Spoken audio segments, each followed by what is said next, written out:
brand itself has shifted over, let's say, the last 100 years. From the way that I look at it, brands in the 20s and 30s were really about safety and trust.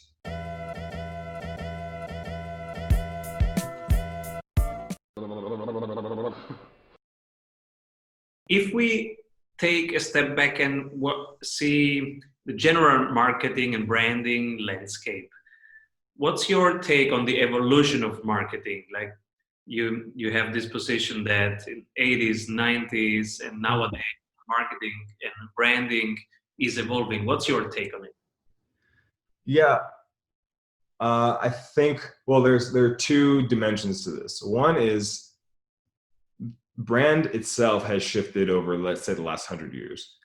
From the way that I look at it, brands in the 20s and 30s were really about safety and trust. So if I wanted to go buy baking goods at the grocery store in 1920, I wasn't around in the 20s. I don't really know what life was like then, but I know Betty Crocker was around. And Betty Crocker is like a classic American brand. But on top of just being a name that we recognize now, it's a brand that is still trusting customers. When like there was not as much food security, when food health and regulations weren't set up in the way they are now, a brand that said, we take quality seriously, you won't get sick eating this, you can use this, it will last on your shelf.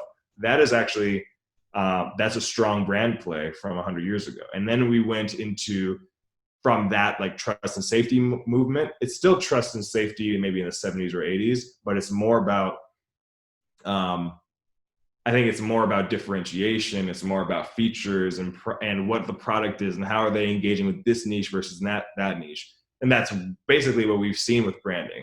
I think now we see with branding, it's actually an expression of a lifestyle. It's an expression of who you are. You pick brands in the modern world, you pick brands that represent you and your ambitions and your goals. And this is not as explicitly stated when you're picking a brand. You're not thinking about that, but there are subtle cues in branding and messaging and say, oh, this represents me. I can get behind this product. I can get behind this brand. So that's one dimension of it. The other dimension of it is actually how branding is being done by the people in our generation. So if you were born in the 80s, you grew up on hip hop, maybe, and you wanted to be in a hip hop group.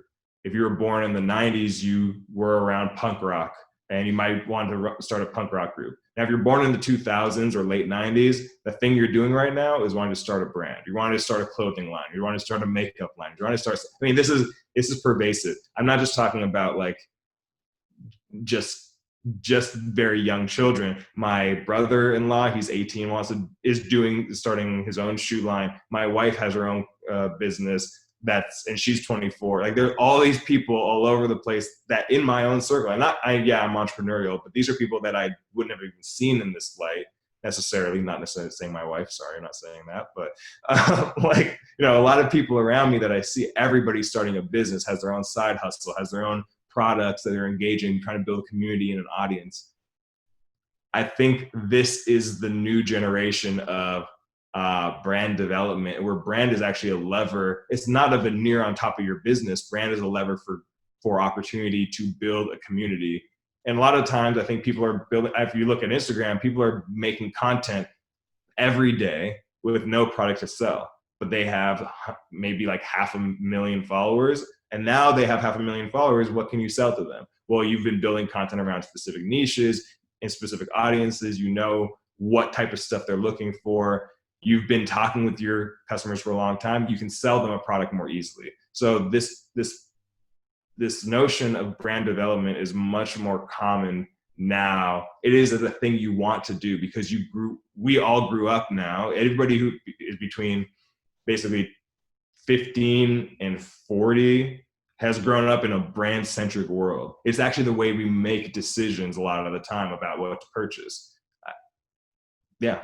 I mean, I've never bought a Post, like, or if I go to the cereal aisle, there are like the generic brand stuff that I just have never bought. I always go for my branded Frosted Flakes or my branded Lucky Charms. Now there's other products right next to it that are cheaper and probably exactly the same quality, but It's the difference between Pepsi and Coke. It's the difference between the grocery store cola and any of the brands you want. So we're making those decisions every day. We're much more attuned to how to make decisions for building those building brands, which can be levers for growth in businesses. It's, yeah. Beautiful.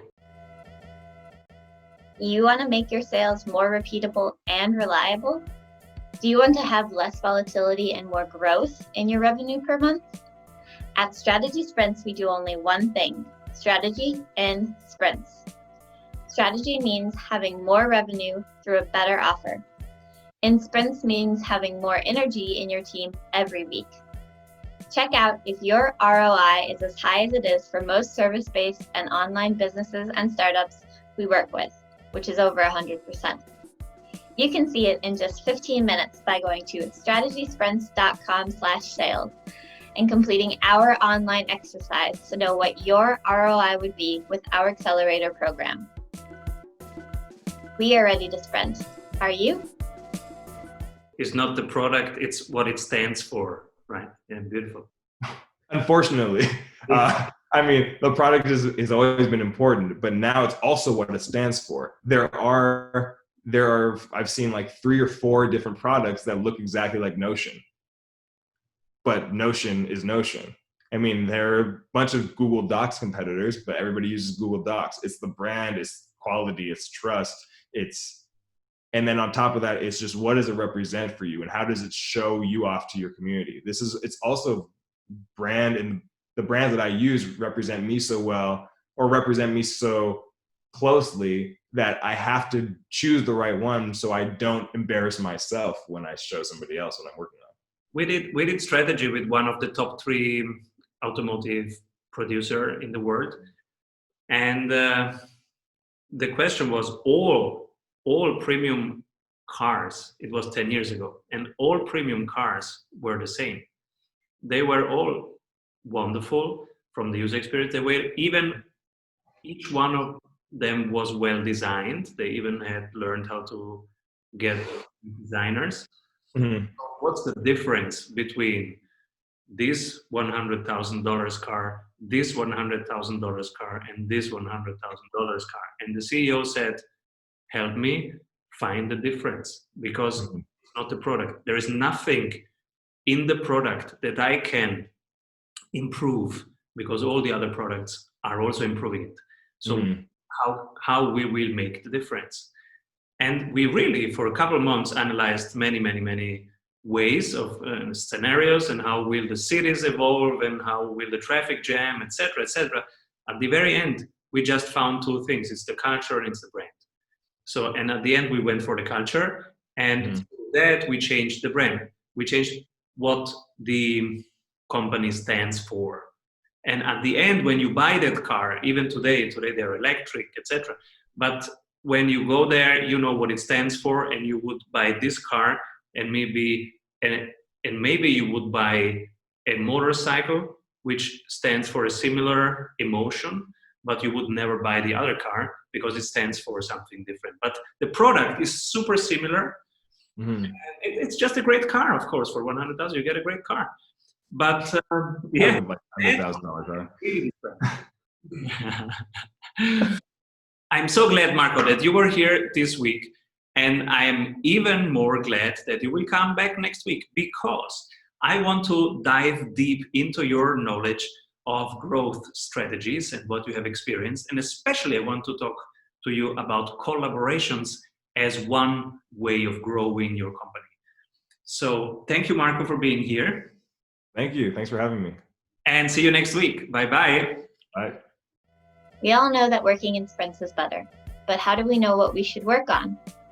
You're in luck, because we have a 15-minute exercise that will give you complete clarity on where to take your project next. Go to strategysprints.com/sales to complete our short exercise and meet one-on-one with an expert sprint coach to identify your #1 bottleneck.